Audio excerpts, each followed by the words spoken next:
Одна из легендарных музыкальных групп «Бон Вернон» отметила свое 50-летие на сцене. Театральная площадь осенним вечером оживилась благодаря самым узнаваемым голосам группы. Рок-фестиваль проводится уже в 4-й раз и собирает любителей этого направления в музыке. Анатолий Бибилов также пришел поздравить юбиляров и отметил, что группа является олицетворением нашей культуры, которая была на пике своей популярности в самые тяжелые годы, но, несмотря на отсутствие всяких условий, могла творить.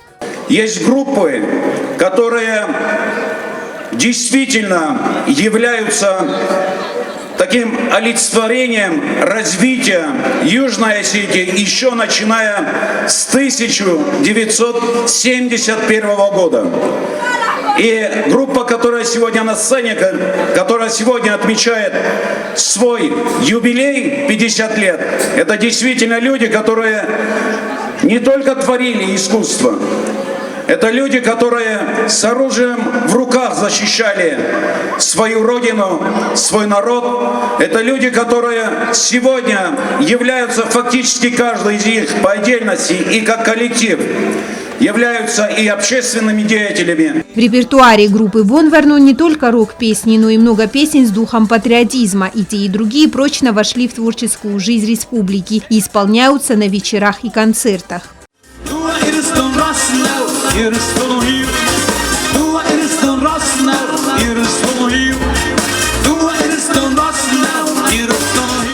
Глава республики на юбилейном концерте присвоил звание народных артистов всем участникам группы. Музыканты легендарного ансамбля в строю пишут песни, стихи, выступают на концертах, организуют фестивали, что ценно учат подрастающие поколения. Я подписал к этому дню, к этому юбилею пару указов, и я бы при вас хотел бы вручить эти награды.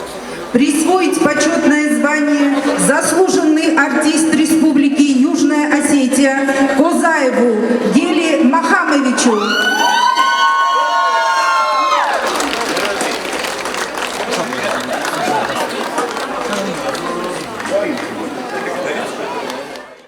Кроме группы «Бон Вернон» на сцене прозвучали песни и других исполнителей. Молодые артисты также стали участниками рок-фестиваля.